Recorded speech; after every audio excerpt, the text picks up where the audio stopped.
Hello guys, this is Vinod from MindMajix, and I welcome you all to next part of the special Power BI series.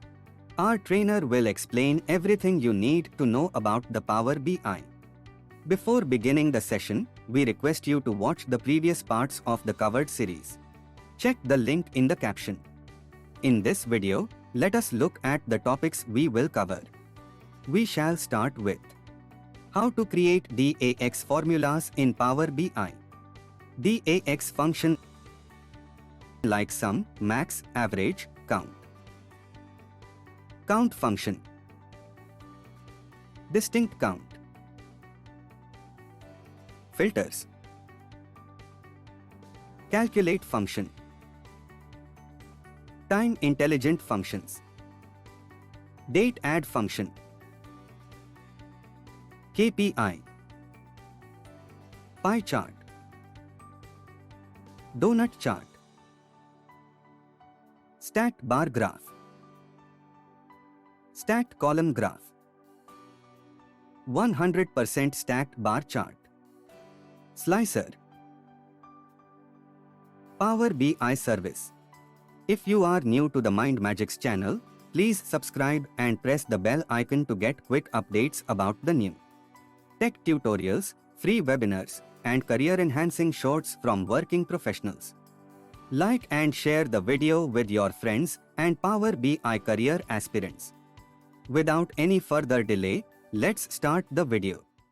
And welcome to Power BI tutorial. How to create DAX formulas in Power BI. DAX means Dimension Access Script. So this is a native language in Power BI. You can use these DAX functions or formulas to create custom columns or custom measures. So let's see. I'm here in Power BI. I just wanted to create the DAX function. So what type of DAX we will use today? Let's see. So here it is employee table. What I'm going to do is I will create some DAX functions by using this HireDate.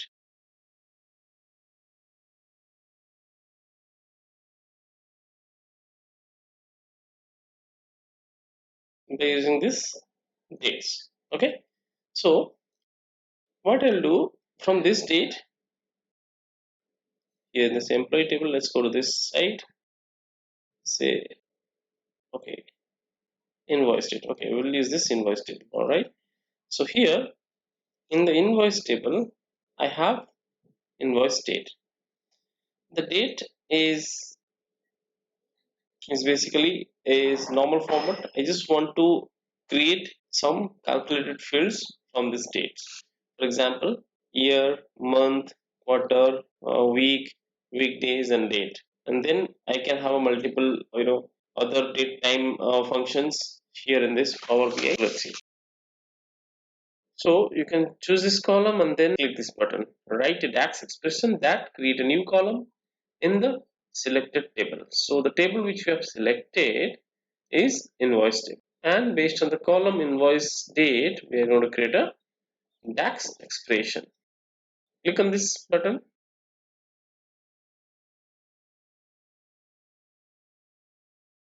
The column name I am giving is say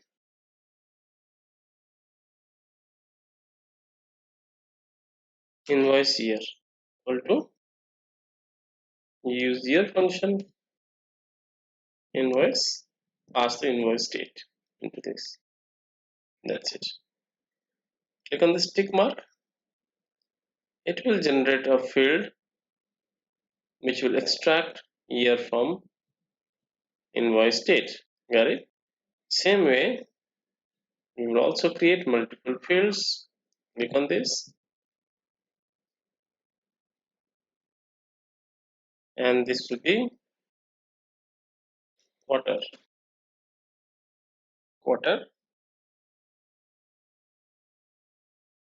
Pass the invoice date. Then you see 1, 2, 3, 4 like this it will generate. But I want QTR1 and QTR2 like this. So in that case, I can use like this. So it's become order quarter.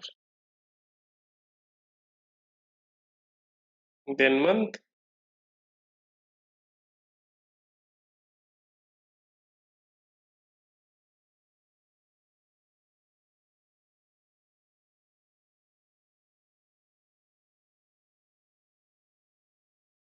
it will give you Jan, Feb, March like this, or the month we will have 12 months.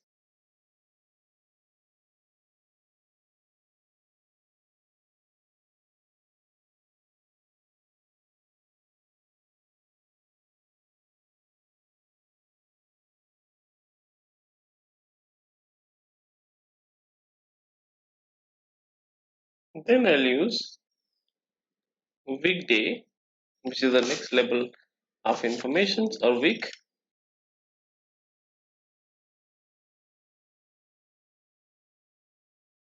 Ampersand is a concatenation operator.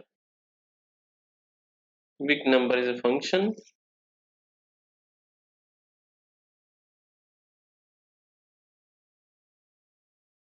If your weekday start from Sunday to Saturday or Monday to Sunday, I'll use 2, then it will be Monday to Sunday.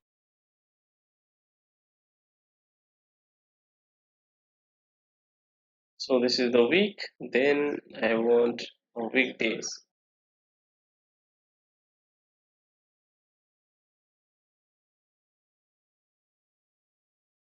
Weekday function.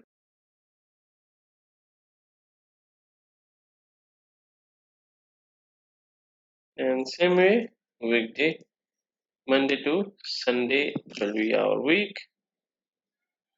Then I can give it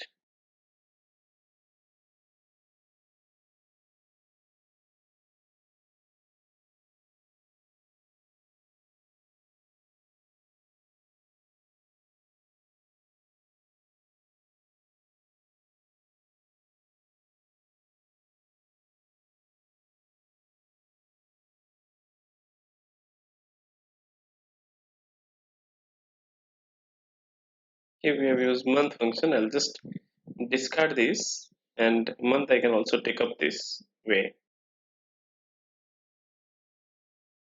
which is showing 1, 2, 3, 4 up to 12. Instead of that, I can simply use invoice date month like this as well. Change the field name as month.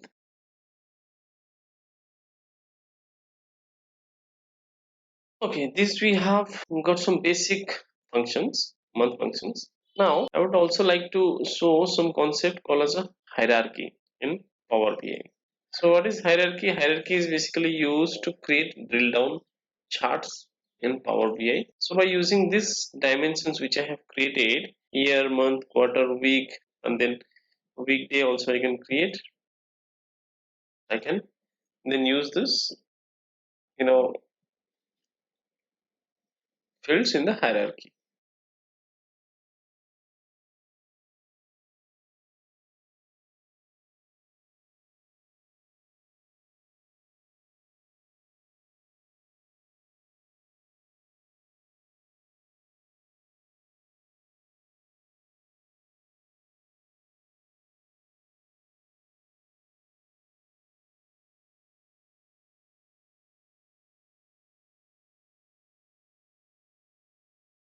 Okay, these all fields I've got. I can just create a hierarchy here. Suppose year, which is the invoice year, is the first attribute. I create a hierarchy. So these are the multi-dimensional analysis. By using hierarchy, we can add multiple fields into hierarchy, and then I can use them in the visualizations to see the drill down charts. Here in the hierarchy, I've got our invoice year, then month, add to hierarchy, same hierarchy I have to use.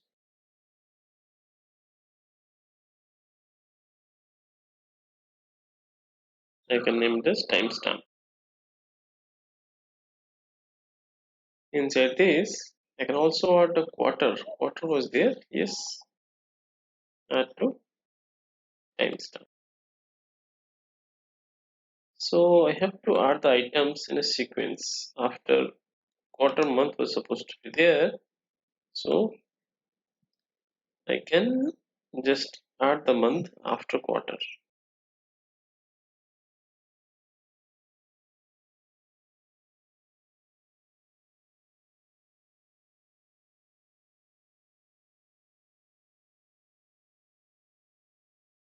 Quarter, month, and then week,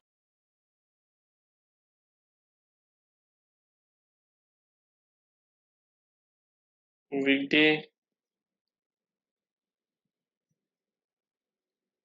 and finally invoice date.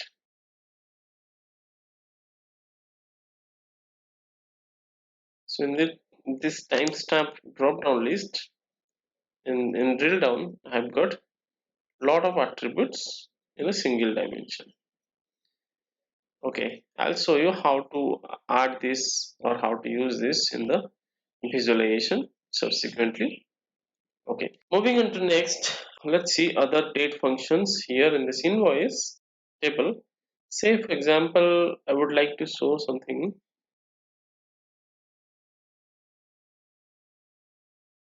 called as the duration between invoice date to payment date. Okay, there are two dates here in this table. One is invoice date, another is payment date. So when suppose invoice date is on 20th July, say it's 2nd July, payment is on 2nd July only. So the same date it has been paid. Suppose it is 17th June and the payment invoice is 17th June and payment has been made on 25th of August. So it took a lot of time, right? So in that case, just wanted to know what is the days gap, two dates, how many days it took to get the payment or the payment received. So this is basically the lead time between payment invoice date and the payment date. So I'll just create a DAX function here to see the lead time or the gap between two dates. The days gap between 2 days. For this, I have a function in the Power BI.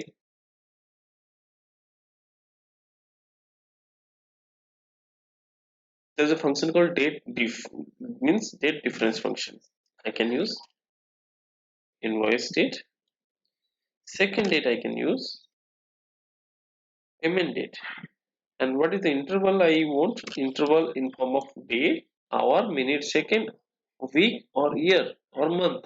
I want the number of days in between these two periods. So I'll just click tick mark this and you would see the number of days between these two dates.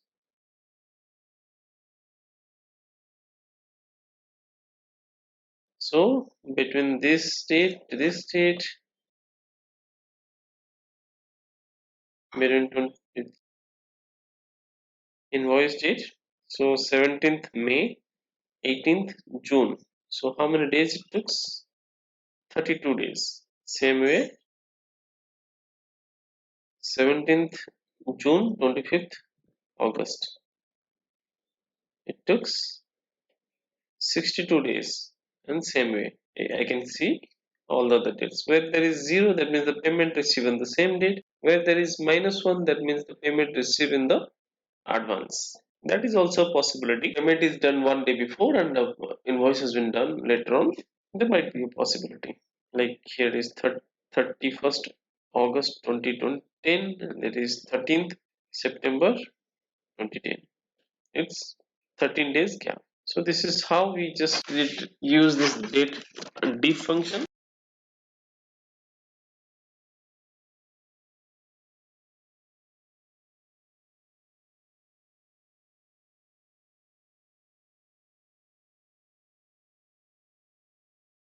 This is employee table. We will also apply some of the more DAX functions or more date time intelligent functions here in this employee table. In DAX, there are various type of functions available. I'll take you through one of my document,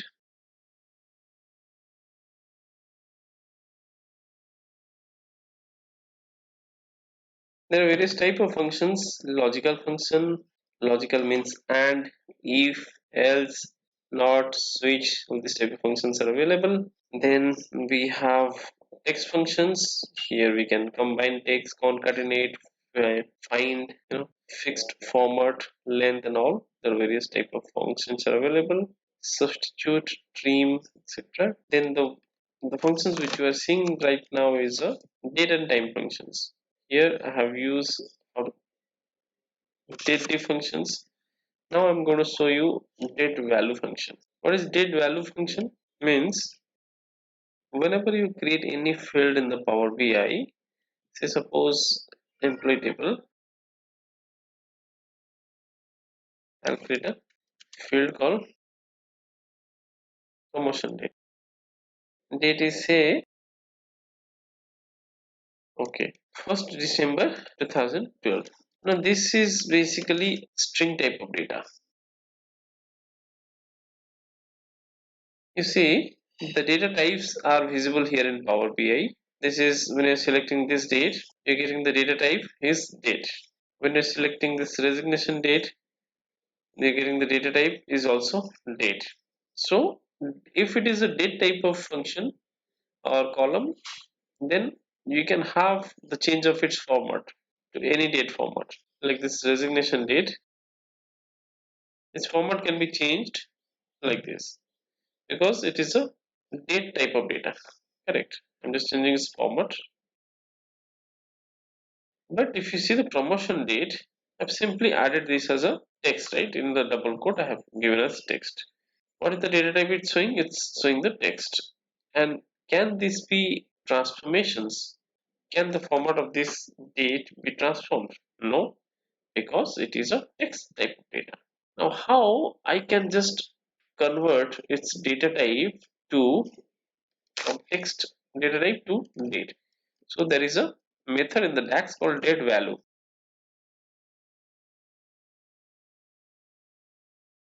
Use this as date value.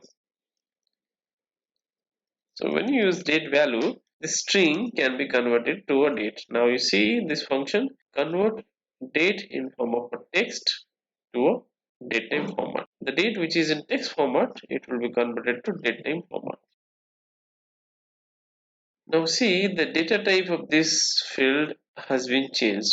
If you click on this, you see what's the date time, what's a data type now, promotion date, it's become date time. It's not now a text field. Now I can just change its format. Its format is too long, date and time is also showing. I can just change it to this way, only date. Since its format has been changed from text to date, and in the date whatever type of the different format is available, it has been set on this field. For example, hire date, you can change the format of this date like this. Now what next? Day, end date, your date, hour, minute. Now okay, now is a function in in Power BI through which we can get the today's date. Okay, today's data. So click on new column,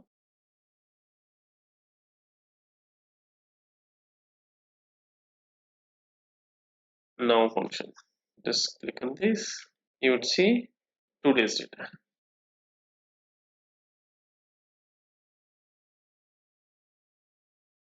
Now it shows date and time. So now it shows today's data. Now if you want to show yesterday's data, how would you do?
yesterday, so I'll use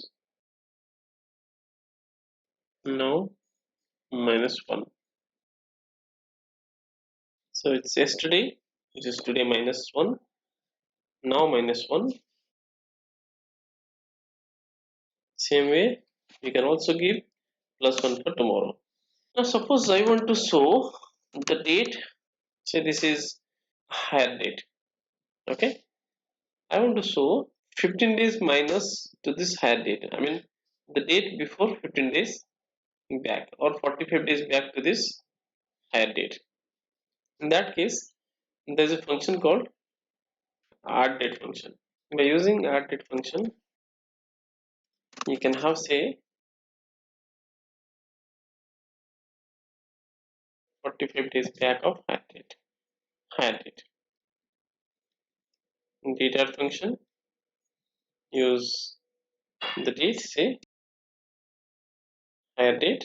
Suppose this employee probation date is up to 6 months. Okay, so I can give this as a confirmation date.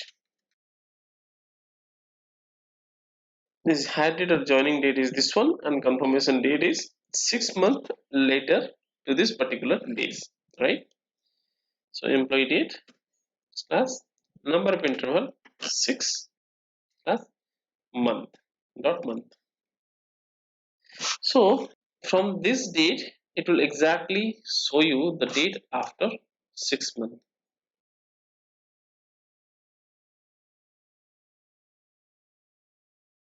Now this is confirmation date, and it is showing the date, say 1st 11 2010, right? And it is 1st May 2010. So it's showing exactly 6 months after to this particular date. This is how the addDate function works. Now you want to show, say 45 days back to today's date.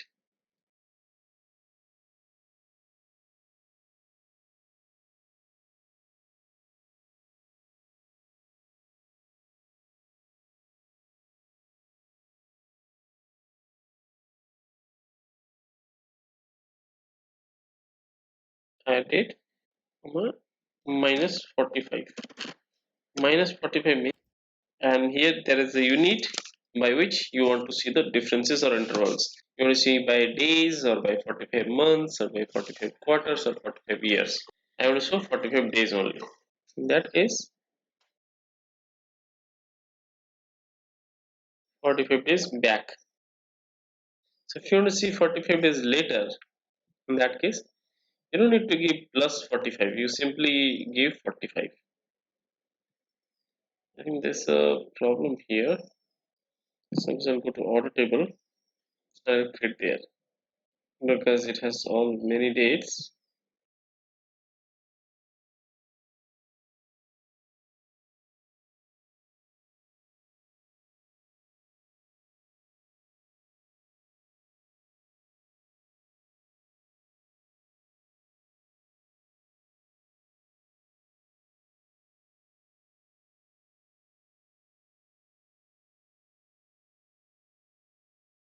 So minus 15 day.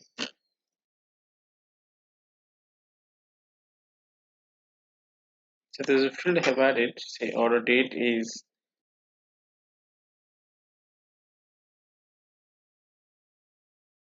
say order date is 29th December. It is showing 14th December 2013. It's showing 11 September. It's showing 28th August. So that's good. So it's completely 15 days backdate. This addDate function can be used for creating any date with the interval of positive or negative. Okay, negative means it will go to past, positive means it will go to future. Okay, so what are the dates I can see?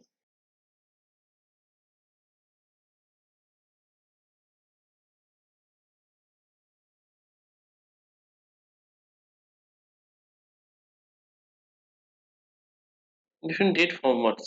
Suppose here this is 15 days back date I have created, This is 15 days backdate. Now I just want to make a format of this date. How, in which format I have changed it? In the code I should apply this. Okay, there's a format function in Power BI, and here I can apply the value. Say 15 order 15 days backdate plus format. Here I have to give that it should be either dd hyphen mm hyphen yy.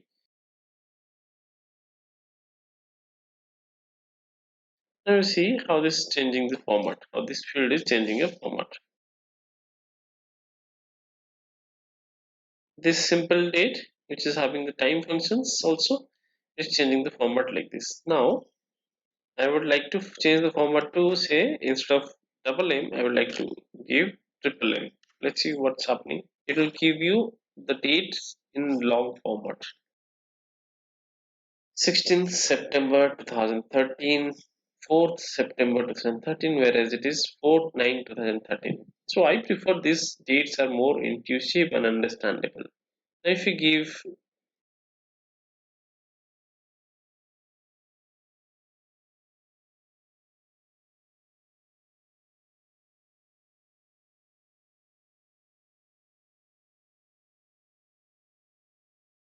instead of 3 M's, instead of 3M, if you are giving 4M, then what will happen? It will show you the date in this long format. 3M means short format. It will give you 3 length date. It will give you length of the month in 3 digits. But now if you give it 4, then 4M, then it's showing the complete length of the month. Okay. Now, what are the difference other formats? Say you want to create a date key. In that case, you should use this YYYY MMDD. So it will create date as a key like this.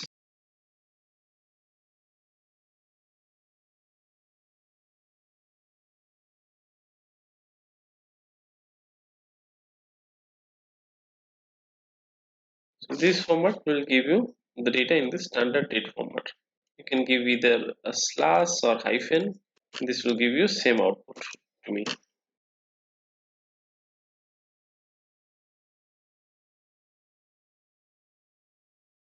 That's a format function in DAX. Now, how to create a calendar? So I do have, I want a table which will give me a complete set of date from a series, because order date is there in the table, but order date is not a contiguous date in the table. Suppose out of 30 days, you might have 10 days where order has been placed, and remaining 20 days would not have any dates in the order table. Okay, so if you want to show contiguous calendar table which will give you a contiguous date from X date to Y date, or from a starting range to ending range, in that case you should use this function here. In Power BI we can create a table not specific to any date. I can just create a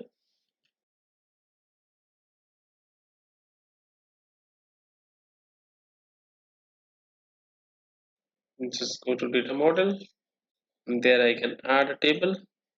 Let's go to this transform data, which is a power.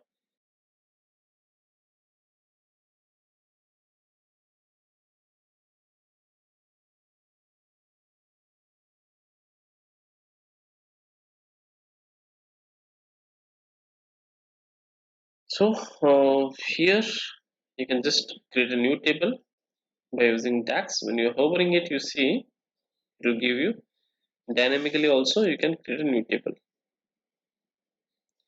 write a DAX expression to create a new table. So suppose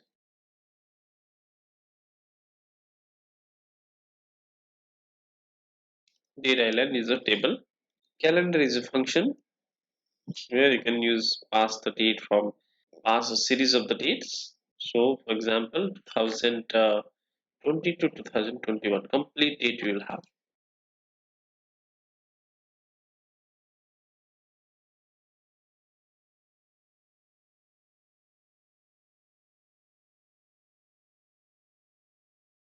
Execute this, you will see complete two dates will be there. Now what it is showing, it cannot convert this, which is okay, actually I just given a mistake here.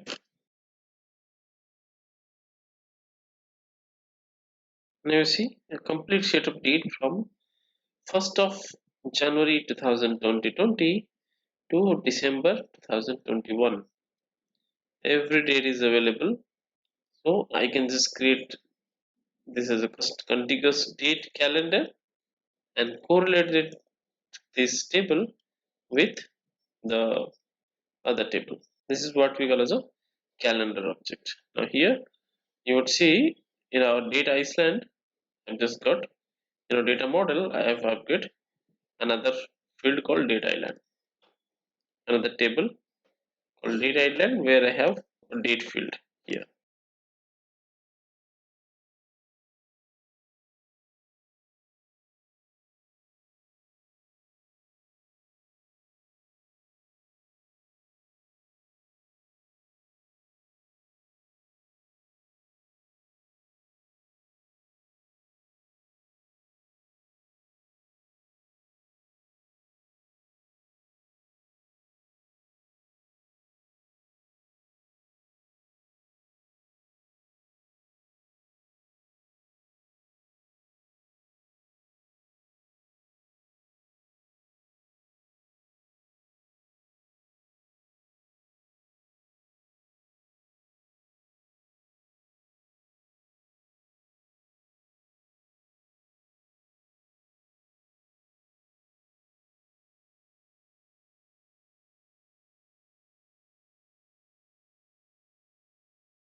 So I'm just trying to add function called add columns, by using which I can add multiple columns to a single table, multiple dynamic columns to a single table.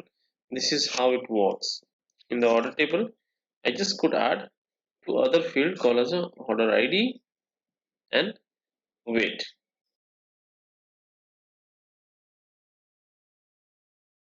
Now, after this topic, I would like to show some of the simple aggregation functions of Power BI.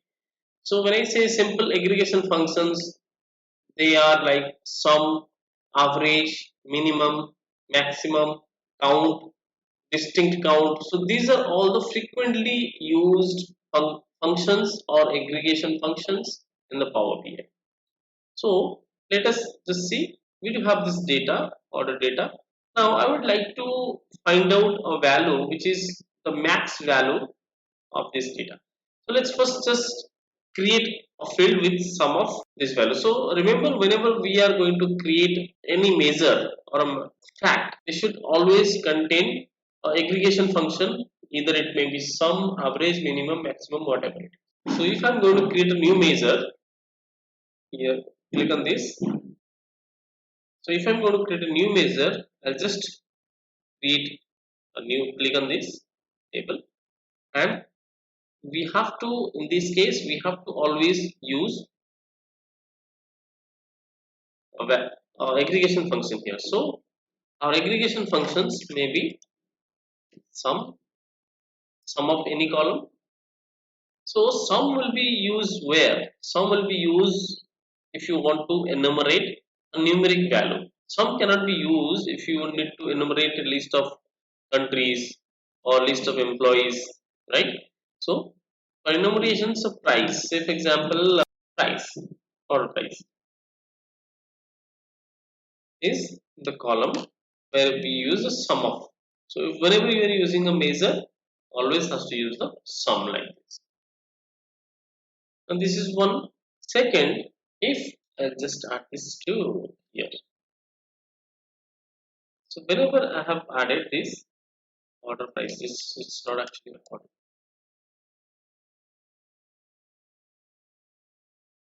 This order price sum you will have here in this measure.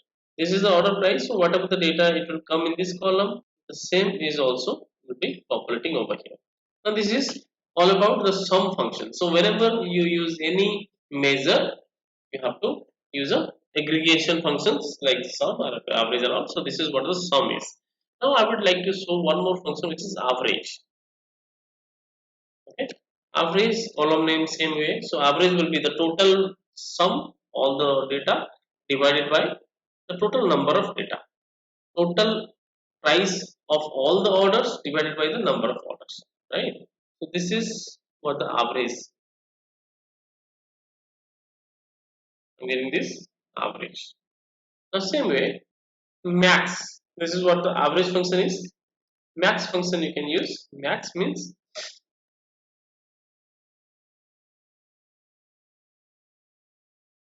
max and mean. So these functions are also used very effectively to calculate the list of the values, which is out of which where we have the maximum value. Now where the count function is used basically, count function is used whenever you require to count list of employees, list of countries, like that you can use. So count, not order price, say product ID. Okay, the count function will be used like that. This is how the count work in Power BI. Alright, so these are all some functions and calculations which is shown in the DAX functionality of the Power BI.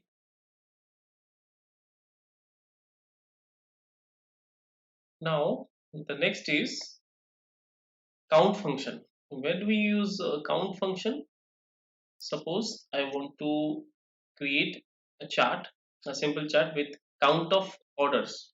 So whenever there is a character type of data or dimension is there or a text type of value is there, and if you want to create this as a measure, in that case we can use count. Normally like salary, your quantity, in this case other functions can be used. However, count function will be used like name, order ID and other fields like employees. Okay, suppose I'm using a chart here, simple bar chart, and I would like to just show customer wise orders. So I can simply use the dimension as customer, and here if it is order I will just count the order ID.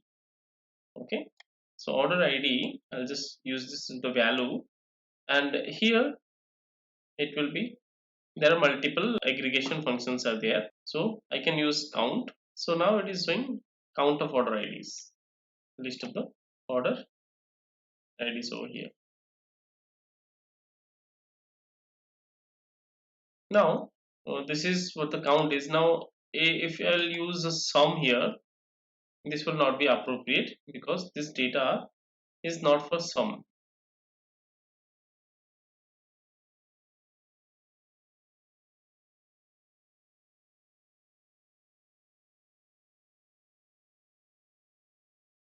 So in this case this calculation is not correct because order ID should not be sum.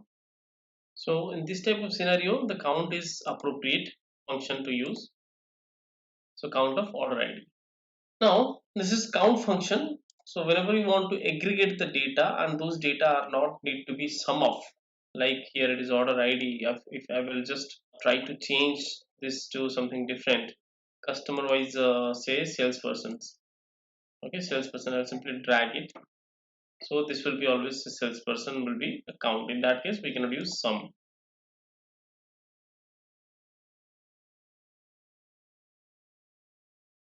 Okay.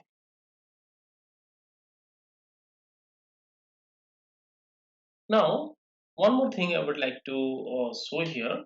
One function we have is a count. Another is distinct count. What is distinct count? The distinct count is something which will uniquely count the repetitive data. For example, if we have like 1, 1, 2, 2, 2, 3, 4, 5, so there are few data, right? So here if you will use a count function here, it will give you the output as 8. Total output is 8. Whereas if you use the distinct count here, what do you mean by distinct? Means it will uniquely count the records, uniquely count the repetitive records. So here what are the repetitive records? Like 1, 1, the same values are repeating, 2, 2, 2 are repeating, 3 twos are there, so it is repeating, and 3, 4, 5 which is unique values. So in that case, if you use the distinct count, the count will be 1, 2, 3, 4, 5. 5. So that's the difference between count. Count will be totally 8, will be 5. Okay. So we have another choice also. I can simply click here and then I can choose as a count distinct. Means it will be distinct count. If there will be any repetitive records, in that case it will be uniquely counted. So the output will give you a distinct count. So this is all about count and distinct count function in Power BI.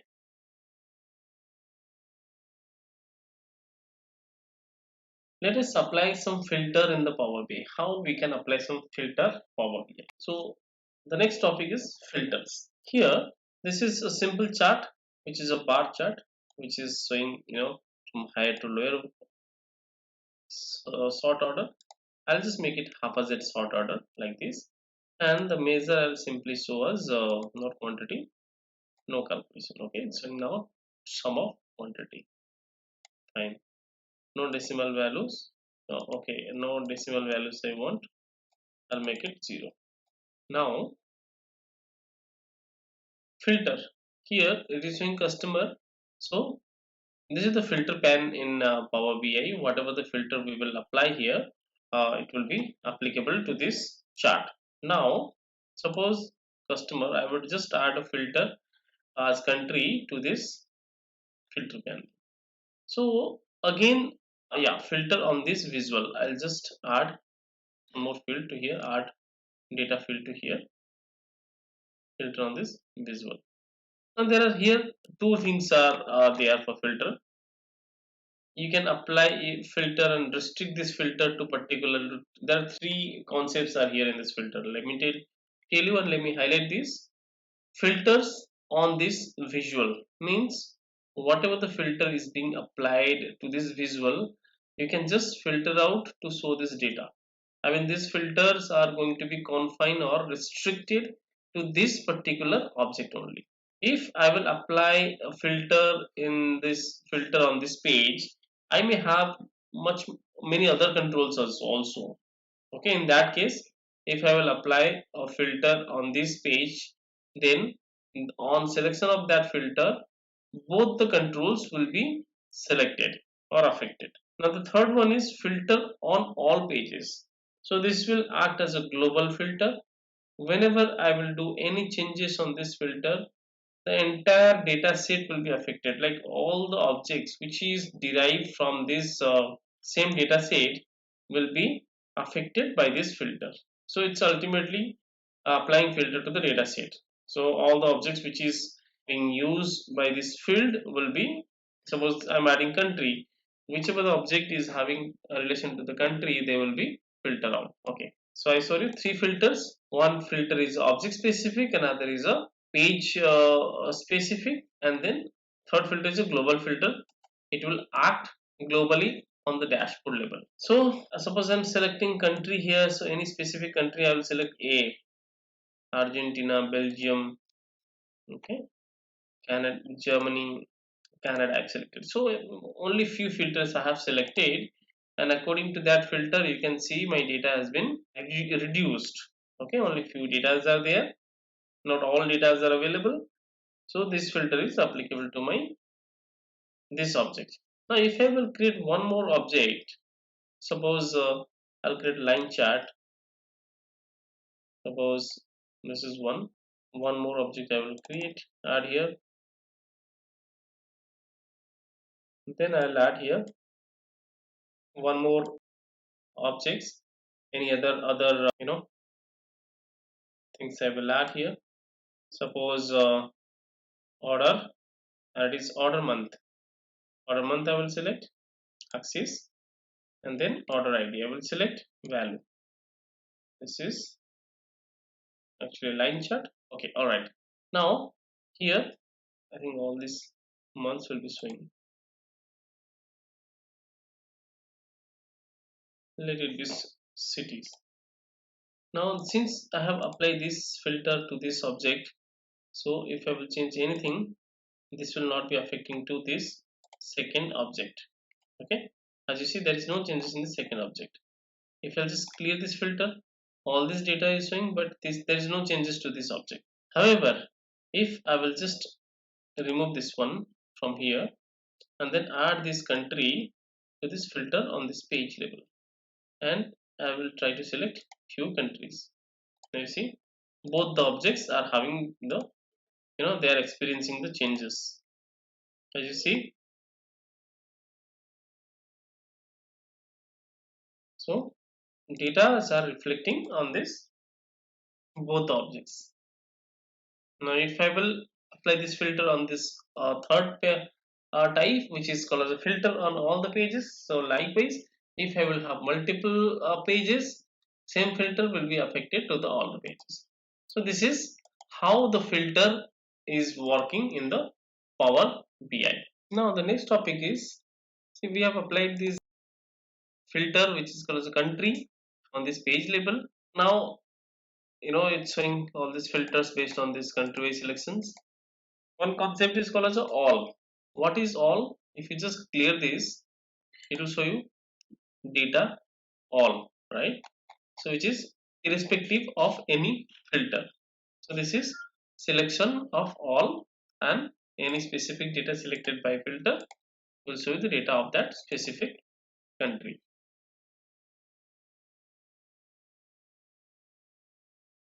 Now another important function which I'm going to show in Power BI is called as a calculate function.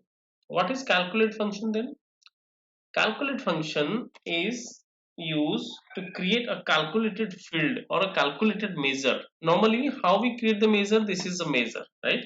Count of order ID. Suppose I will just use this is a quantity, this is a simple measure which is showing count of, this is quantity, right? The normal measure is sum of quantity.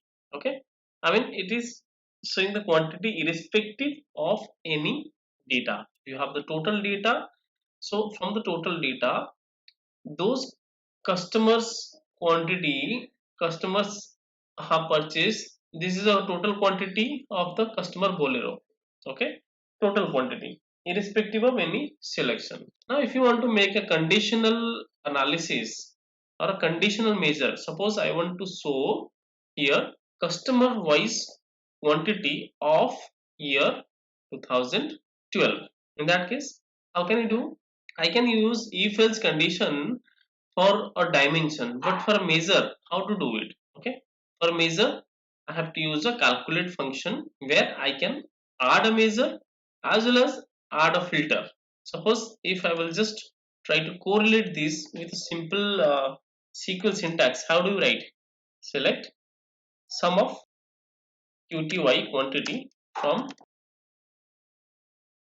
order details table, right? So this may show quantity of any particular customer is say 3000. Now if I would like to make conditional measure, this is a measure, right?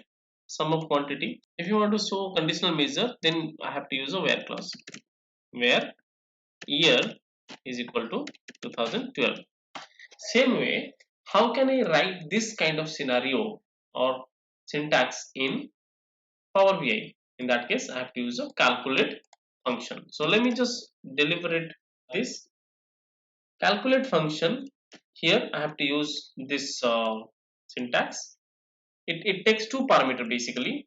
Inside the calculate function, I have to use measure, then a filter, like this one where year is equal to 2012. So I have to use year is equal to 2012 like this. So this may give you a less amount of value, maybe 200, because this is specific to year 2012. So this is how the calculate function work in Power BI, where it is very useful whenever you want to create a conditional measure. I have to use a measure, then the list of the conditions I can apply over here. Okay, so let's apply this in the Power BI. I do have this Bolero customers data, as you can see, 38269. So I'm going to create new measure in this order detail table. Say new measure. I'd like to show the data of year 2013. Okay, quantity of year 2013. UTY. Now, if I use simply sum of quantity, this will give me the data irrespective of all the years. If I would like to impose a filter or a where clause over here, in that case I have to use a calculate function. And then as you see in this IntelliSense or this tooltip, it accepting two values or two parameters. One is expression, another is filter. So expression is here my sum of quantity. This is my expression, and then the comma, filter is order year.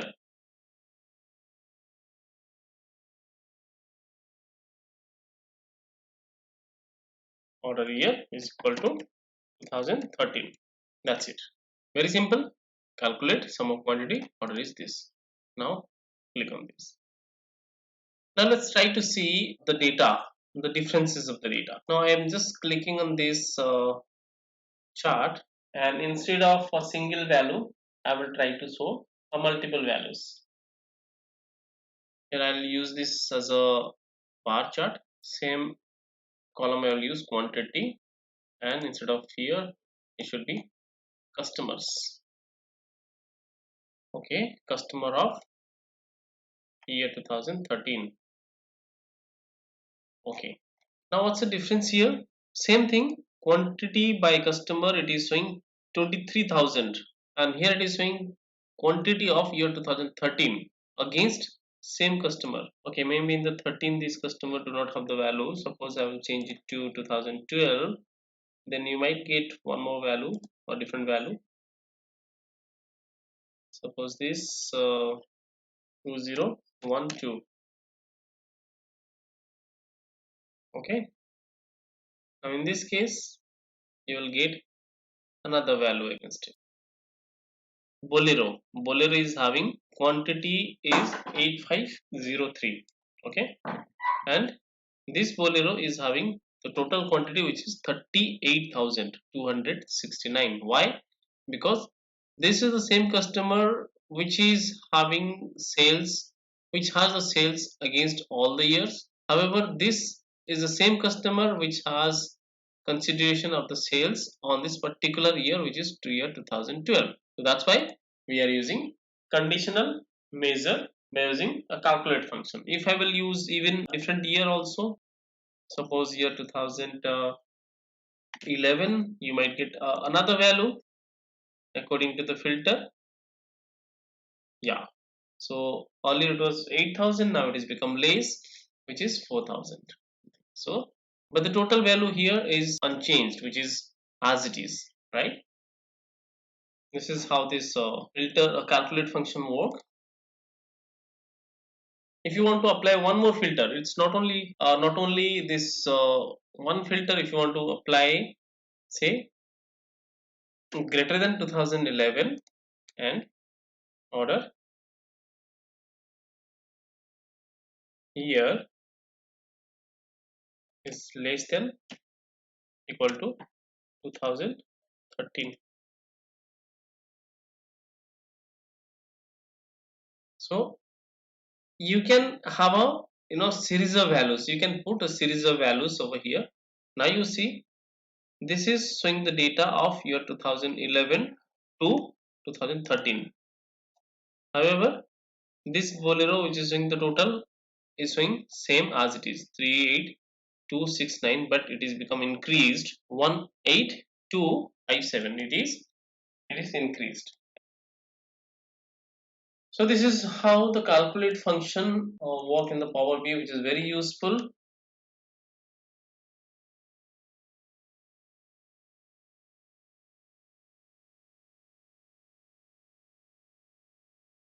Now next move on to some of the time intelligent function in Power BI. So that is very interesting. What type of time intelligent functions we can have? Let's see.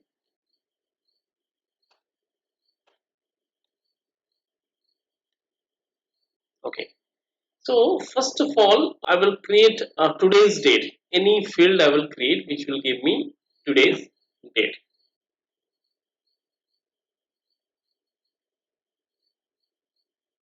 Say I'm going to create a new table.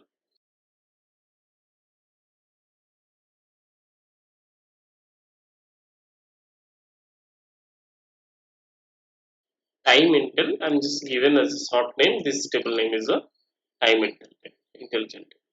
Okay. One field name I want to give here is now.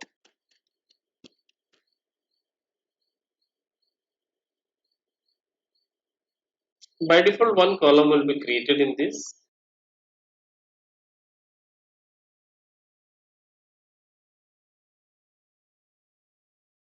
Suppose here in the order detail, in the order table, I'm going to create. So let's create in the order table.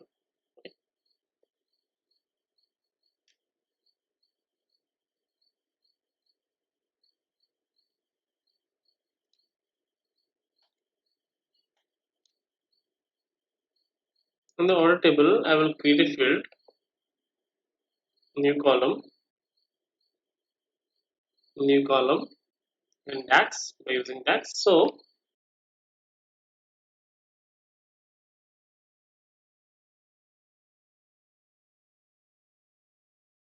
the field name I've given is clNow, and the expression I've written as now.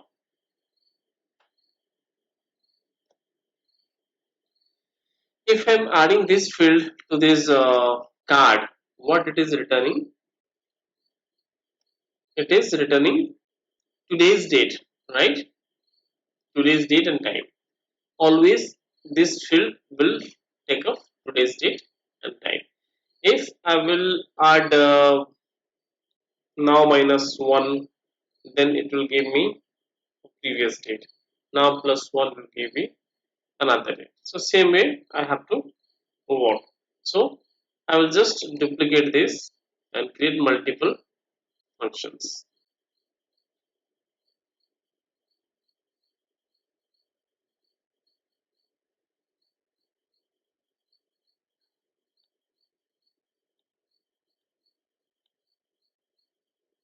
So this card is showing completely today's date. Date and time is 24th 9 2020, and this is the time. Now same way I will create multiple cards and try to come up with various type of implications of the time intelligence function. So let's see in this CL now itself, I'm going to give some format like this date which is showing date, month, year, and then the time is also coming up here with this. I would just try to apply some other different type of format. So format is a function here in Power BI.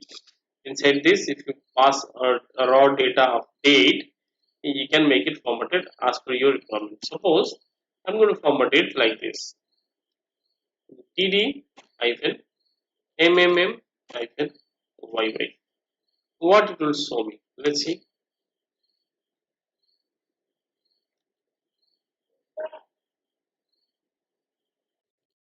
This is showing me a convenient way of the date, like 24 set and 21, which is 2020 year.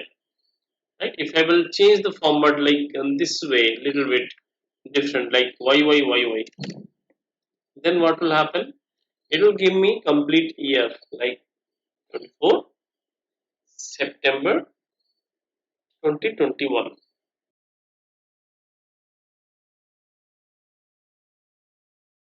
Okay.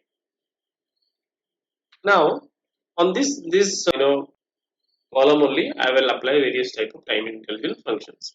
So this is all about today, and I have shown you how to make it formatted. You can also give like slash like this.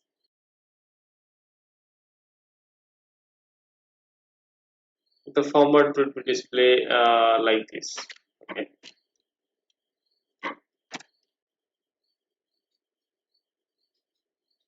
You can also give dots like this. So if you want to show the data, a date of the date data like this, like 24/09/2021 dots, you can also apply the format in dots. All right. Now, what about yesterday? This is one. Suppose you want to display yesterday data. Okay. How do you do it? Simple way is like you can give now minus 1,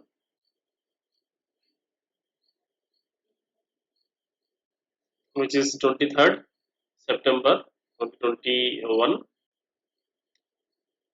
If you want to give tomorrow data, in that case you have to use plus 1, right? Tomorrow date, which will be 25th of September 2021. Okay. Now, if you want to give 7 days, previous date, say 7 days previous or 45 days previous, in that way, you can do it like minus 45 or plus 45 or plus 30 minus 30, whatever you want. Okay, it is very simple. Plus or minus you can do, and give a date range. Now, what if you want last 6 months of data? What if you want last 3 years of data? What if you want last uh, you know 5 years of data? The date before last 3 years. How you will get it? So another approach is we have to use this function, add_date function.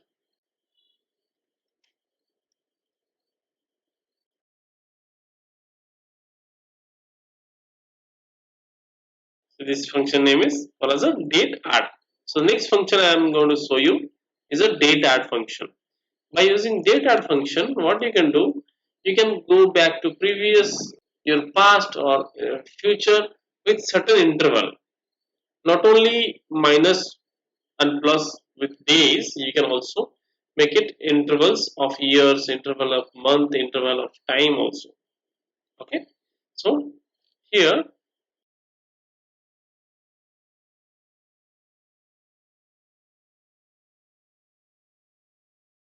you want to show, say for example, today's date is say shipment date. Here it needs actually dates, not but like now or today you cannot give. You have to give a database field name. In the data function, you have to give now and today will not work here. Say for example, I will give order date. Order date.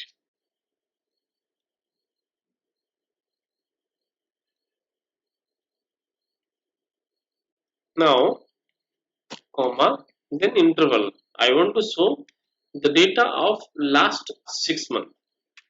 And in that case, you have to give minus 6 month. Okay, minus 6. Here then, what type of interval you want? You want a day. If you want to make a day, then it will take you to 6 day back. If you want a month, it will take you 6 month back. If you want a year, then it will show you the data of last 6 year. Now I want to make it month. So what will happen?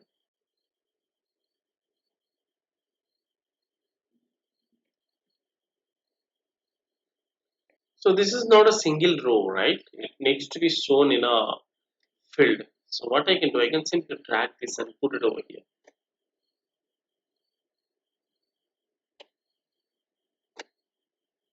I will show the order date as well, just to differentiate. Like order date.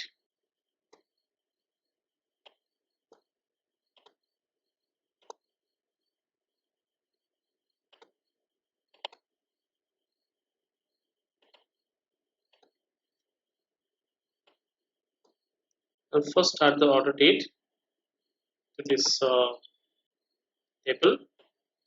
Then I'll add the custom date field which I have created.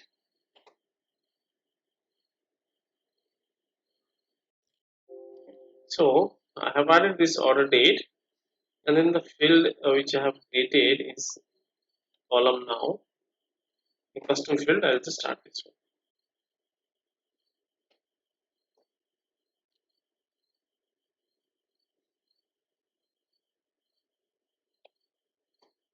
Okay.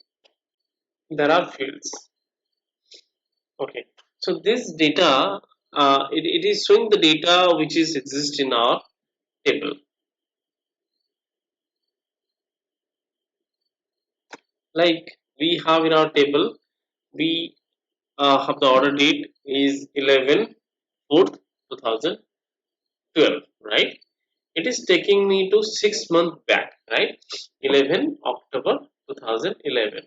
So this data, if it is available in the table, it will retrieve from the table. So I'm just showing the last 6 months of data. Now, same way, if I will just change this to 45, 45 month you will not get. Suppose you also 45 days. Day, okay. So it will give me the date of last 45 days.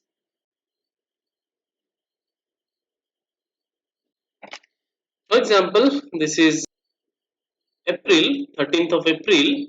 It is showing me 28th of Feb, which is 45 days. It is 15th of April 2012, and it is showing me 1st March 2012, and which is this is 45 days later, and this is 45 days back. So this is how this R date functions is used in the Power BI. You can go back and future. If you want to show future, you simply show like 3 days. It will show you the date of next 3 days.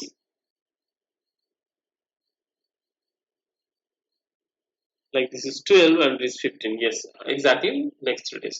Why here there is a blank? Because if it is 7, it must be 10th of April, but there is no record in our database which is having which order date is 10th of April. So that's why it is showing blank.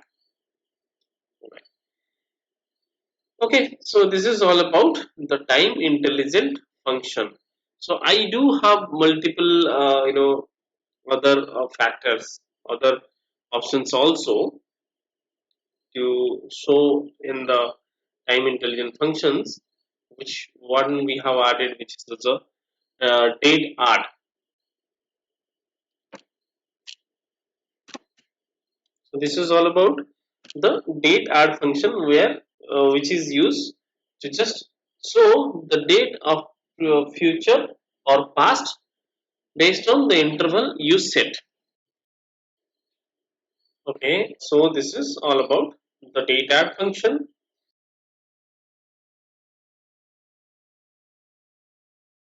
I can also use another object called as a KPI object. Now what this KPI object is, this is also needed an indicator like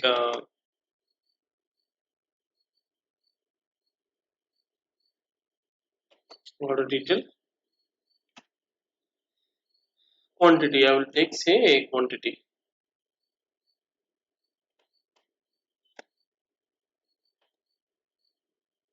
Trend line it needed. Trend line I can take up say year. Okay. So what does it make sense? It is little different from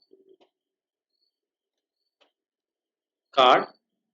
Card is a simple field which shows the data, but this KPI shows the total of data with a trend line. Means starting of the year, like I have 5 years of data, 2010 to 2015. So from the starting of the year around 2013, we have the highest record, and then there was a fall. So this is an indication. This can be shown or analyzed like that.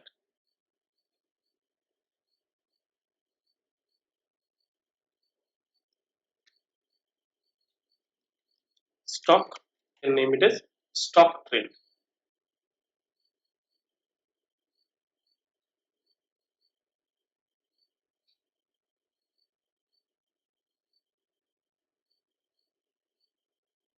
Indicator unit, if I'll make it on a specific figure, this will be showing the total value. Total value. If I'll make it auto, then it will multiplied by divided by 1000, and it is showing 65,000.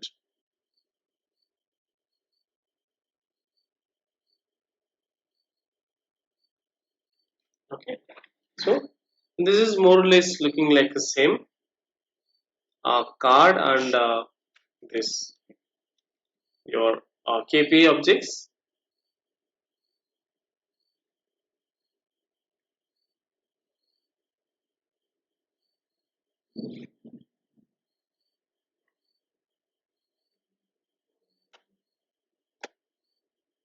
I'm just switching on these borders.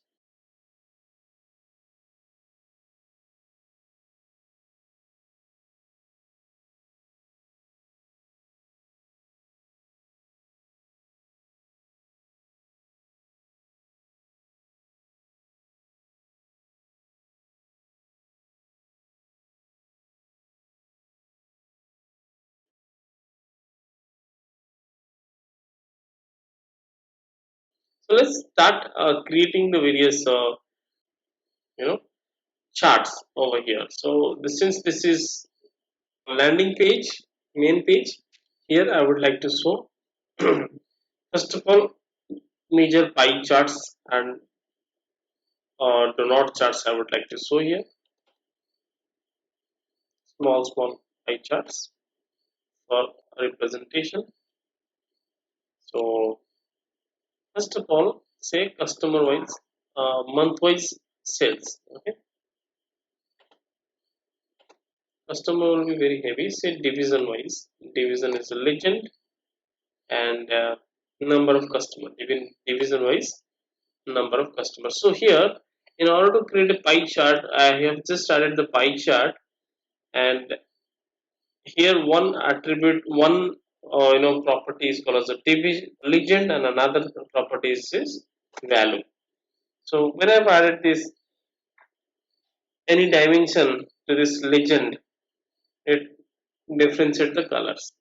When I added a value, count of customer ID, say I will just change it to count of customer ID or distinct count of customer ID, which is same now. So the values will be showing over here. Now you can show the legend. Legend is up to you. You may show it or you may not show it.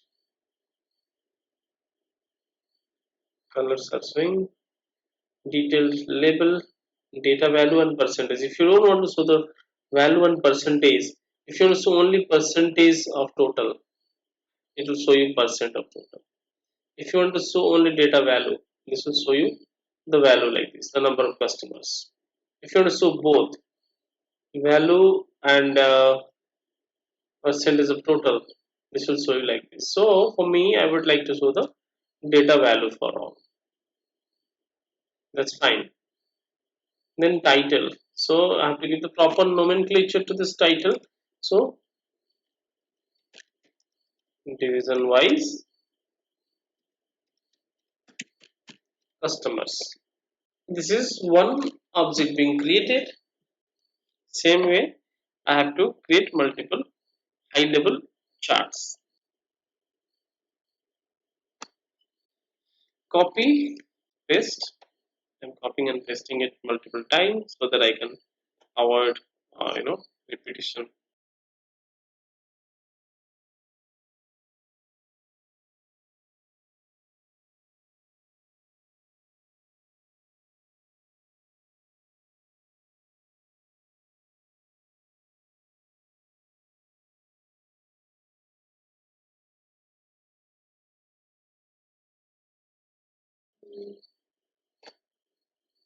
Great.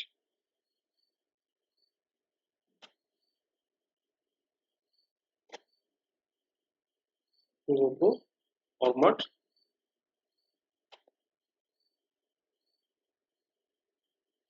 distribute horizontally.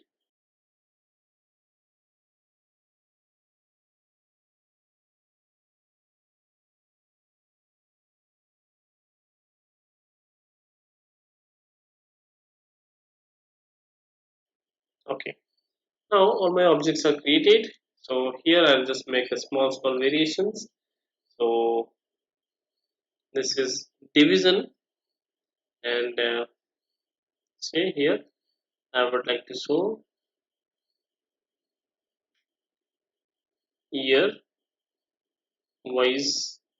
Once I've added year, then year wise number of orders means my sales. Just can change it. Title,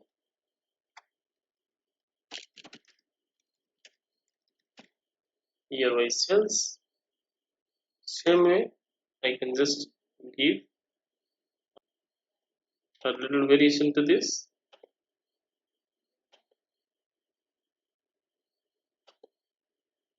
Product,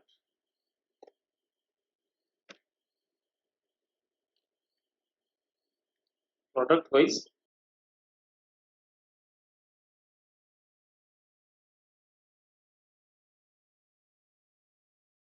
stocks, which is quantity. Okay, product wise stock. I can same way change the title,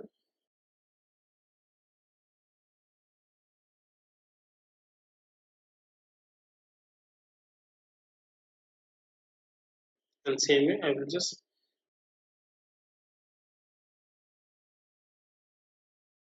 say instead of this um,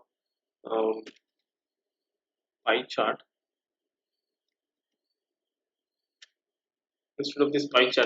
I'll just change it to do not chart. So same thing has been changed to do not chart. Let it be do not chart. There's no variations between pi and do not. All the properties are same. The only thing is representation. So I'll change this to a little different. Say year wise revenue. I'll represent in the pi. Order year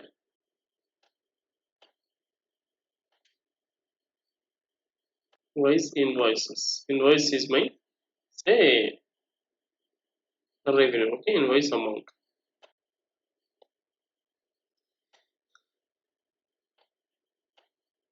And then employee is there. Employee list. So year wise expense also I will track.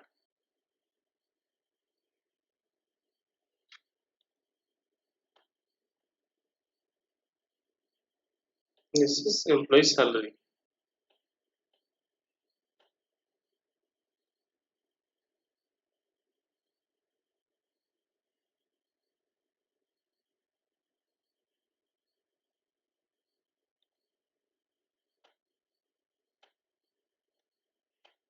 Okay.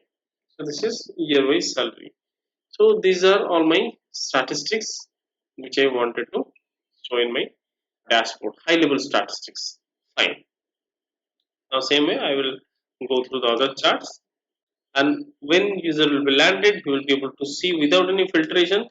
They should be able to see this data. So what this is, year wise revenue. I'll just change the title, and this is year wise expense. Year wise expense, and the same way year wise. So as a businessman, they would be definitely would like to see this.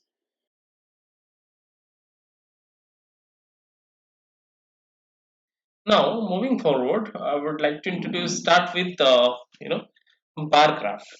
So in Power BI, we do have stack. So this is a bar chart. Like this is a horizontal orientation. This is vertical orientation.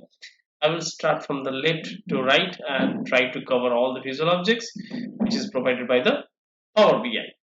So I have to double click in order to get this object to the dashboard.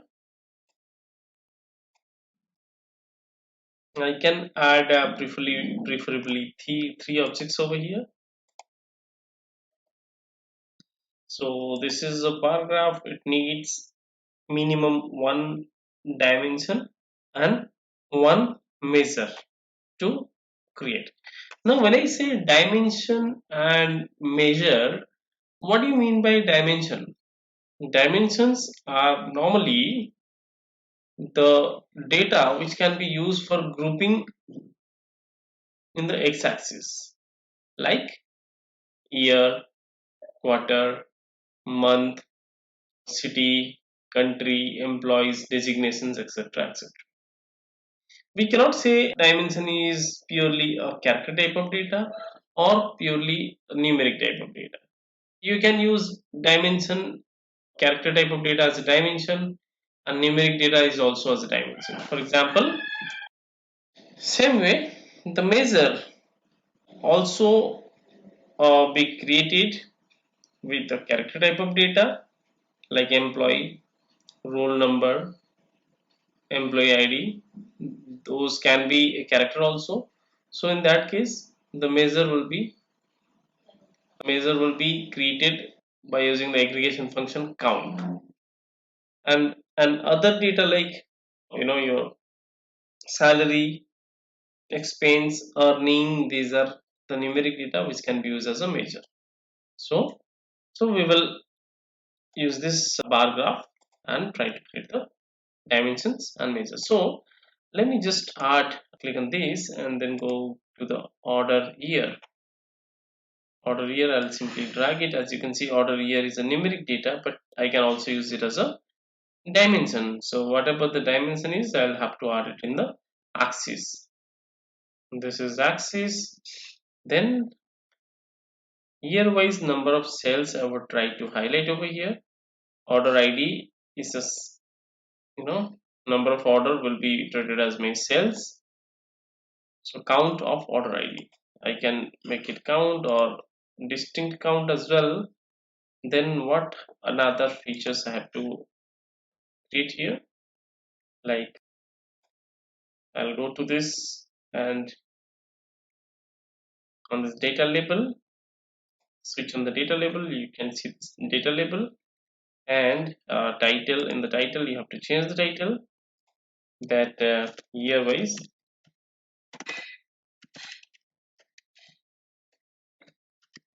cells. Okay, year wise cells. And the data color,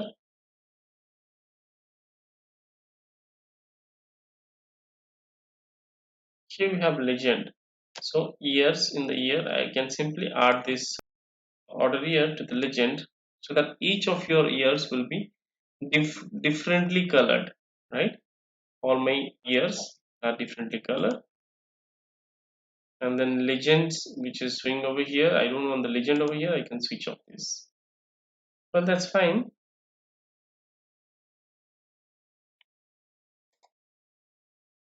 Data label is showing in 1000, it's divided by 1000. So I just want to show the exact figure of the data label. So don't make it auto, it just make it none. So come to the data label property and make the display unit as none, so you can see the data.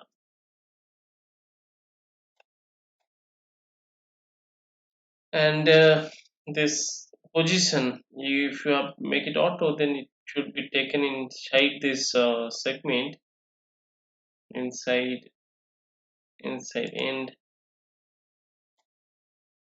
inside center.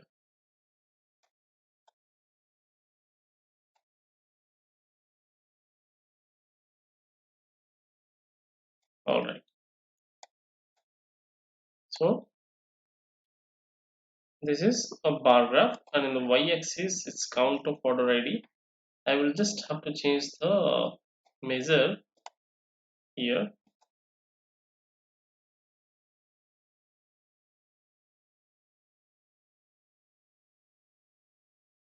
If I'll double click and change it here, then it will be changed it as number of orders. Same way, order year, order year. Okay, so this is my simple bar chart which I have created.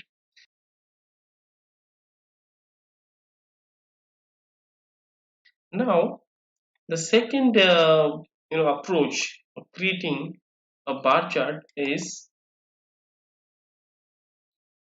this one.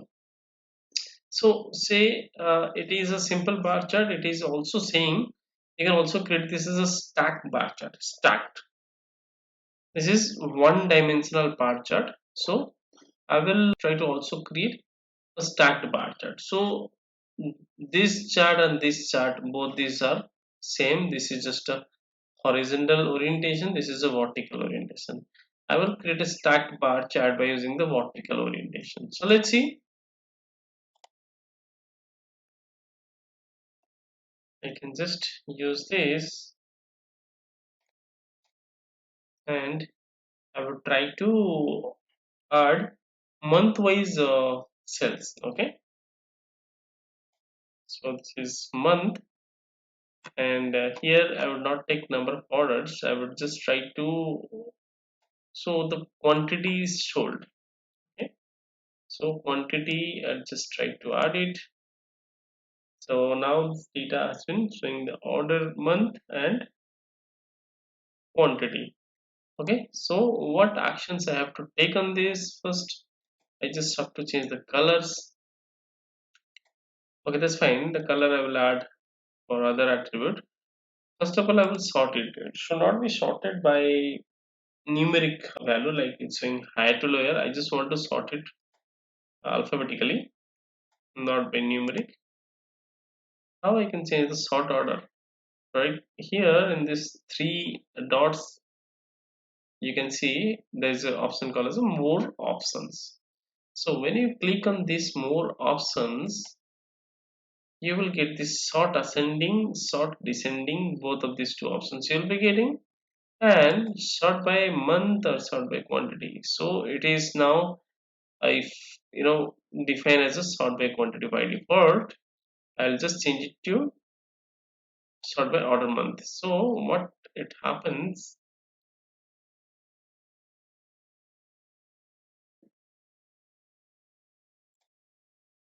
sort by ascending.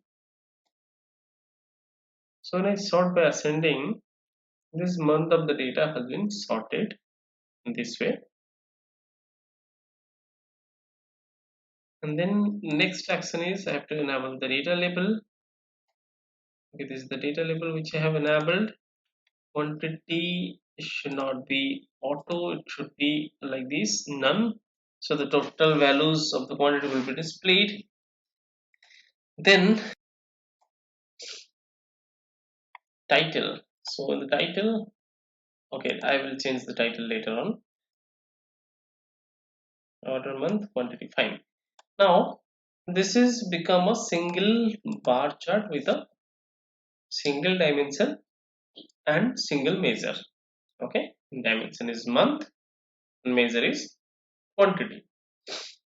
Now in order to make this simple bar chart as a stacked bar chart, I do have to add a second dimension over here. So what second dimension I'll add? I have to check that whatever the data is more granular than this order month, that data can be added. So when I say granularity or granular, what do you mean by granular? Granular informations means, if you see a crystal, one piece of crystal has been broken into small pieces. Okay, that's medium pieces, and then medium pieces is broken into small pieces, and then small pieces is broken into powders. So if you say a powder, then that would be more granular. If it is a piece of sugar, that would be less granular. So like that. So here, if you correlate that example with the data, like in our case, time dimension has a various granularity. For example, year. I do have 5 years of data. So in my entire 1,000 records in the table, there are 5 different types of data for year, which is 2010 to 2015. Only 5 distinct data you will get: 2010, 11, 12, 13, and 14, 15. But when you just break them into multiple quarters, then 2010 first quarter, 2010 second quarter, and so on. And then when you break them to a month, you will get 12 months. Then when you break each month to weeks, you will get 52 weeks in a year. So same way, the granularity of the data is becoming small. So the bigger data, I mean the small pieces of the data are more granular in nature. So we'll get to hear this nomenclature many time in the BI domain, just for your reference. So I will just add a second dimension to this. Whatever I am showing is, this is an example of a stacked bar chart. The first example I shown you is a simple one-dimensional bar chart with a horizontal orientation. This one, stacked bar chart, but it is not a stack, a simple bar chart with a horizontal orientation. This is going to be a stacked bar chart with a vertical orientation. So order table, I will just take up the data, which is weekday.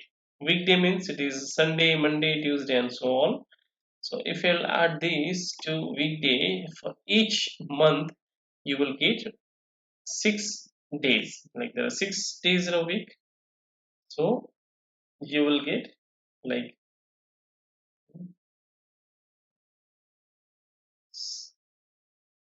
here it is.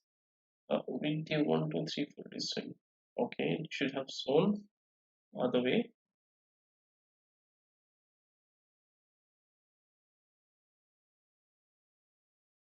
Okay, fine. So these are the data, months of the data I have. I can see every month is being divided into weeks, and there are 1 to 52 weeks in a year. So this is what we call as a stacked bar chart. I can just, this color represent a week 1 to week 52, and so on. So I don't need this legend to be shown. Time on the hover, I can see this.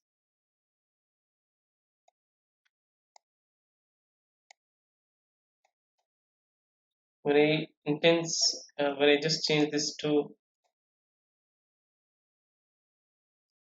decimal value,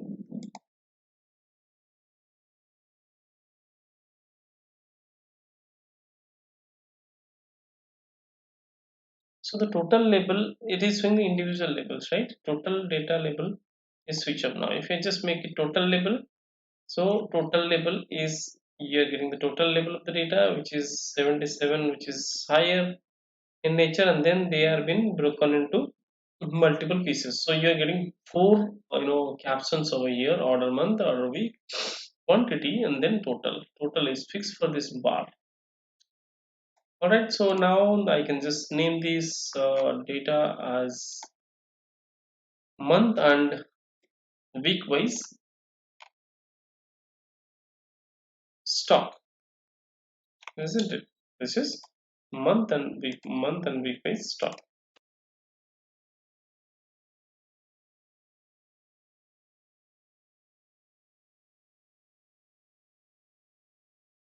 Month and week wise stock. So these are two different bar charts. Now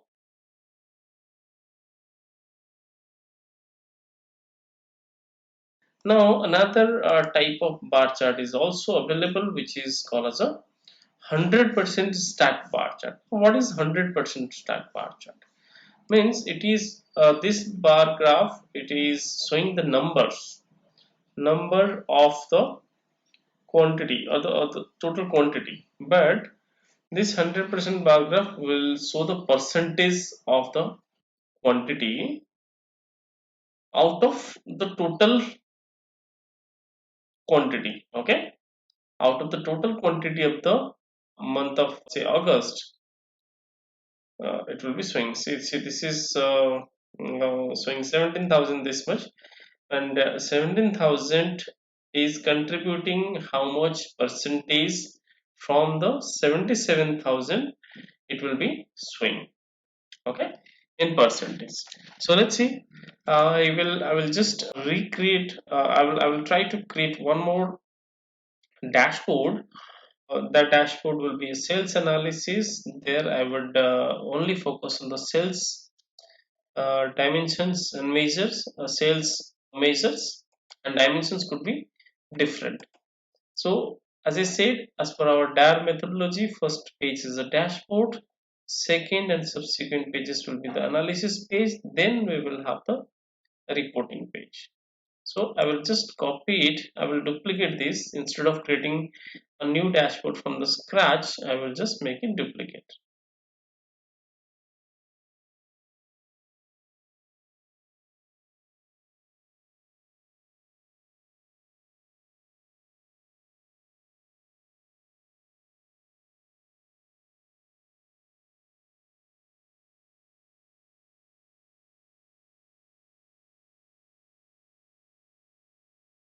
Okay, well, that's fine. I just wanted to create a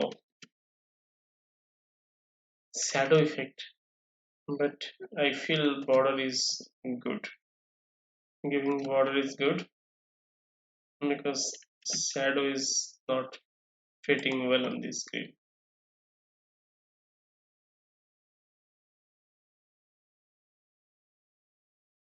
Fine.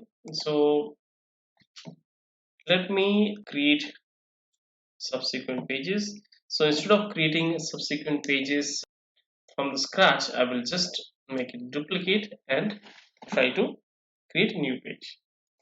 Duplicate, and this page is created. I will name it as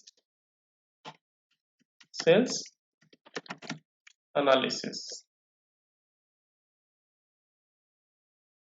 Sales analysis. So here I will just remove all these portions. New objects I'll be placing it. The top part will be remain unchanged. I will just try to add the data from this middle portion. And this left side I will use it for the slicers or filters. Okay.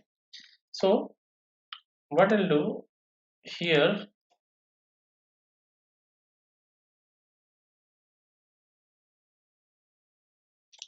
now moving on to the next object, before we moving on to the next visual object, I would show slicers, how we can create the slicer object here in the Power BI. What do you mean by slicers? Why it is being used?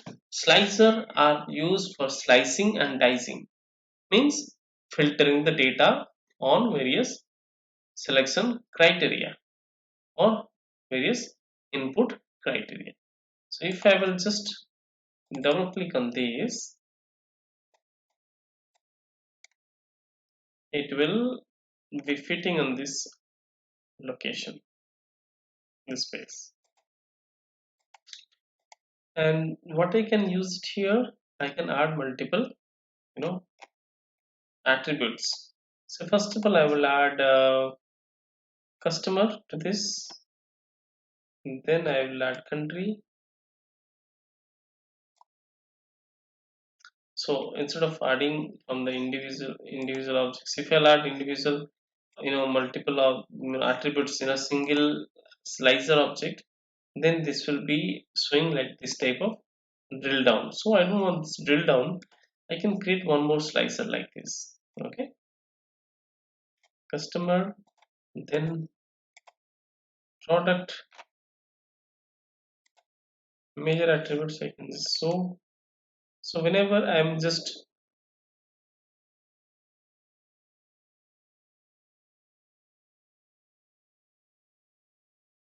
whenever I'm adding a multiple attributes,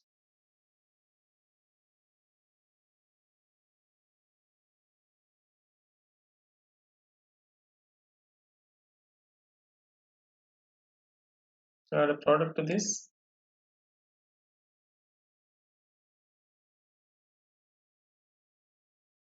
and the same way I will start multiple slices. Whichever the data is more often get used for selections, I can just use this year. Okay, year is showing something like this. Since it is numeric data,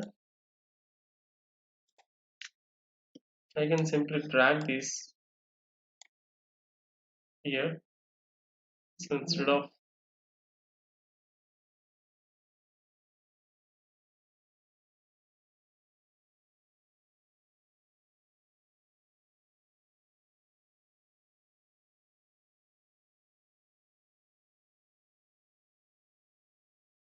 okay, fine. This is another type of slicer. Since it is numeric value, it is showing like this. And on selection of this slicer, the data are changing.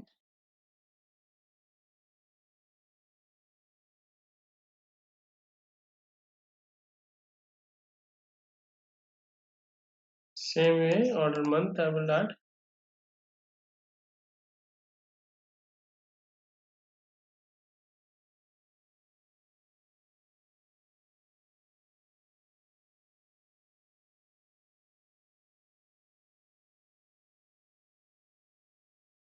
I will take it up as quarter.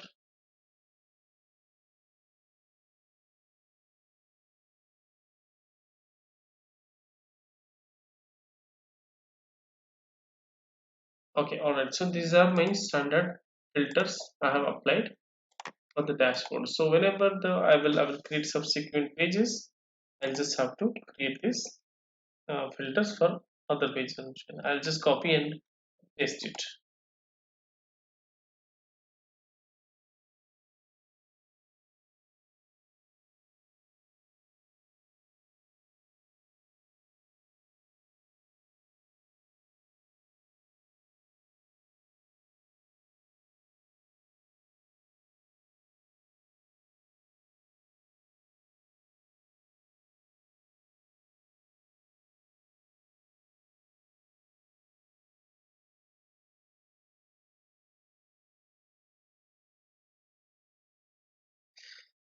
Okay, fine. So these are all the slicer objects.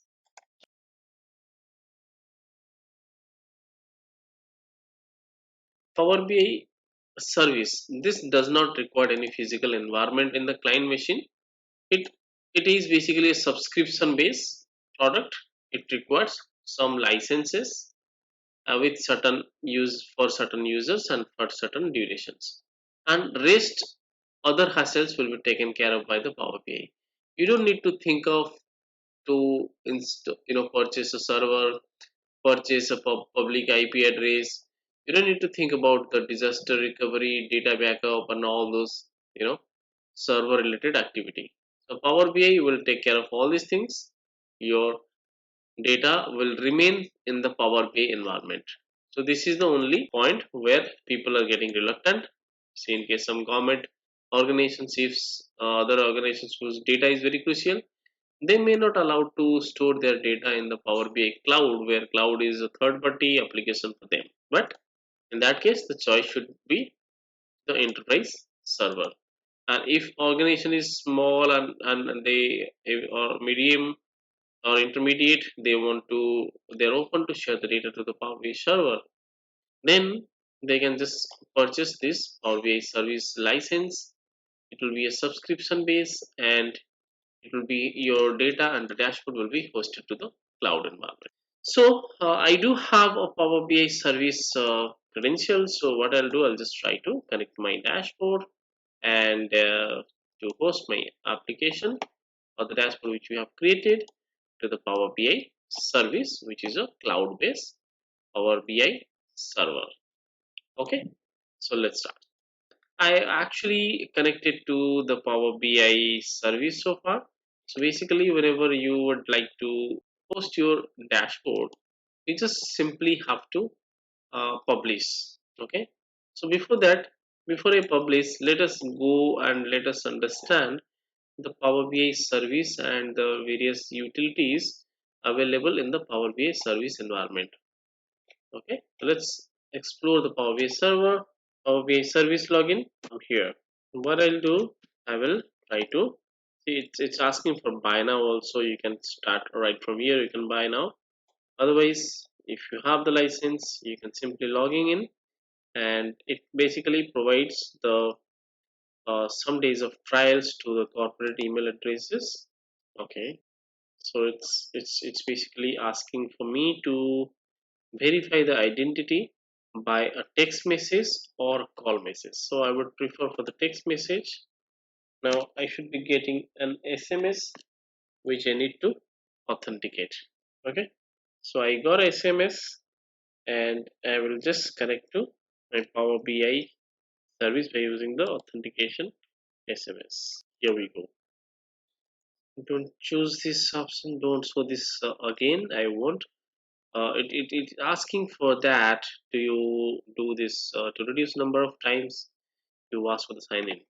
So it's asking that stay sign in.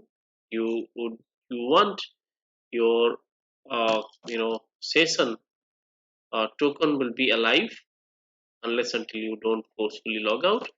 So if you say yes, then it will not log out. It will keep you signed in for an infinite period. Yes. Okay. All right. So we are here on the Power BI service, which is my Power BI server environment. So let us explore the different components of the Power BI service.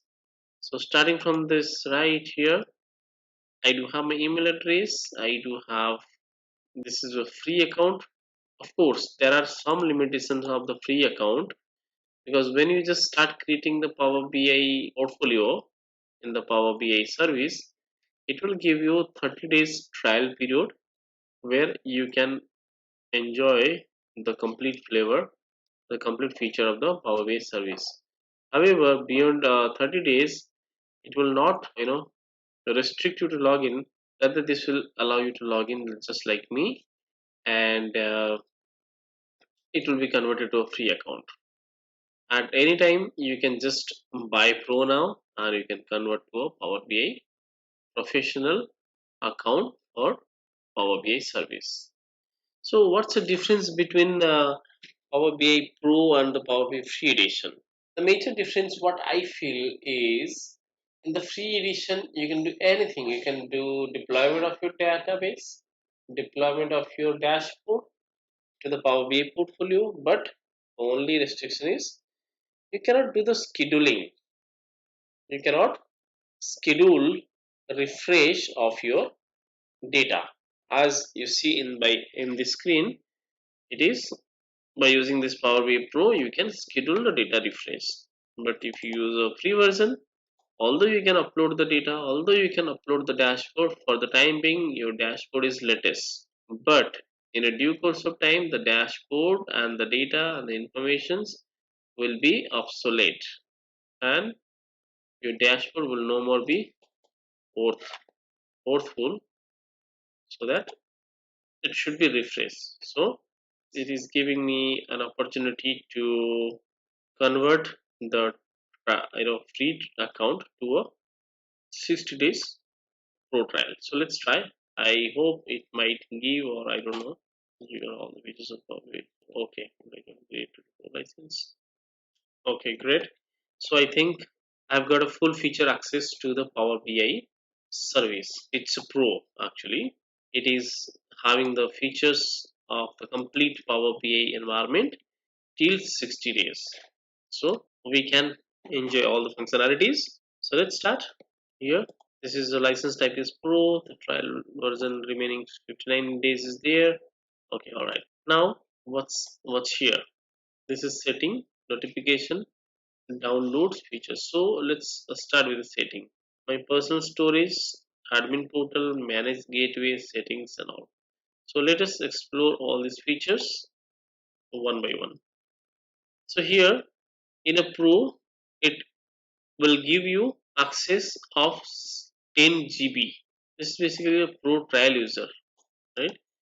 A pro trial user, it's giving me 60 days access, but maybe in the pro it will give you more space, as long as it is required by your organization, provided that might be some additional costing. So these are the additional component which is requires to be downloaded. It providing the Power BI desktop, Power BI data gateway, paginated report builder, Power BI for mobile, and analyze in Excel update. So I can add a different components. So Power BI data gateway, I'll just take it off, this one. I'll tell you subsequently what is Power BI data gateway. Gateway is basically used to connect to my on-premises data with the Power BI. Okay, moving on to next, we do have the Power BI paginated report. I have also Power BI paginated report viewer, Power BI paginated report builder. So I do have the Power BI report builder. Okay, so I don't need to download this. Power BI for mobile, I can get this. I'll do it later. Okay, coming to this point. So now I've got all these informations of Power BI gateway and Power BI. So this gateway I can just delete. Now let's move on to see the other objects, other features. Here we have this menu which provides apps, streams, add-in. Okay, so what is stream? Your filter is expired. Okay, stream is basically kind of a logical repository which will give you complete environment access. So in a single portfolio, you can have a production stream and UAT stream, like that. So I'll go here now. I do have this, so home, and I can upload a new image, a new you know dashboard. So recent, create new data. So these are the data sheets, workspace.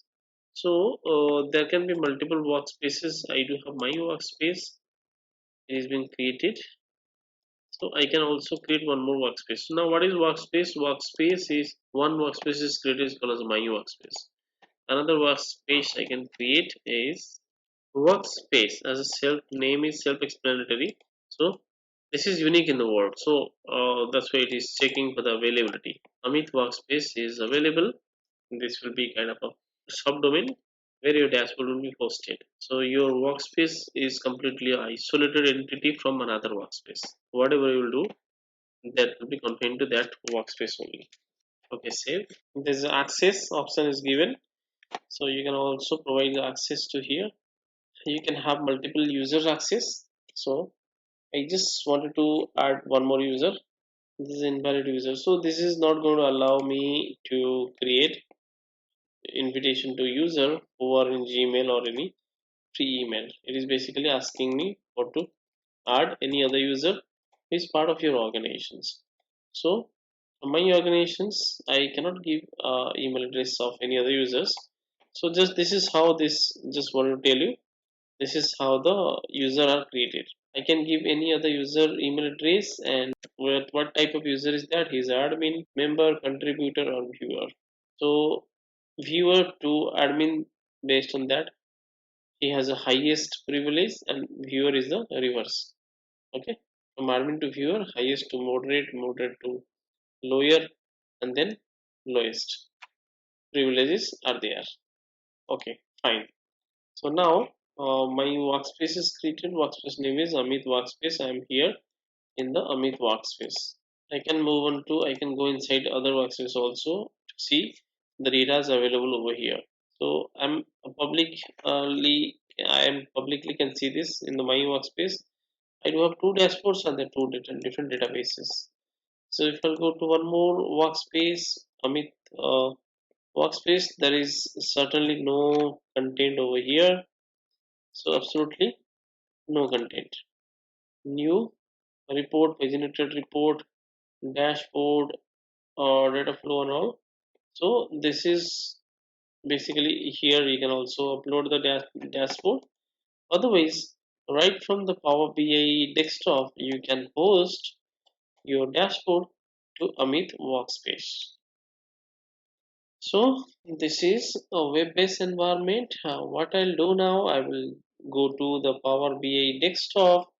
Right from there, I will try to connect to Power BI service and explore this Amit Workspace here from the Power BI desktop and try to upload a main dashboard, which is retail dashboard, to this particular workspace. Okay, so whatever access I will provide to particular workspace, that would be limited to that workspace only. In this workspace, I will create one user. That user will be confined to this particular workspace only. In another workspace, I can create one more user and can give privilege to that particular workspace, say my workspace. So then that particular user would not be able to see the data of Amit workspace. So that is how the data is being segregated by Power BI security. So instead of adding the content right from here, I would like to go to the Power BI and right from here I would like to upload it. So there is an option called as a publish. When you publish the dashboard, it is going to ask me for credentials. Since I have already logged into the Power BI desktop, my session is already persistent over here. Session is alive over here, as you can see my name over here. And so since the user session is alive over here, I might not be asked to log in. Yes, it is not asking me to log in. Rather, it is automatically explore the two different workspaces. Amit workspace and my workspace are automatically populated and synced from the server. What I'll do, I'll just log out. Okay.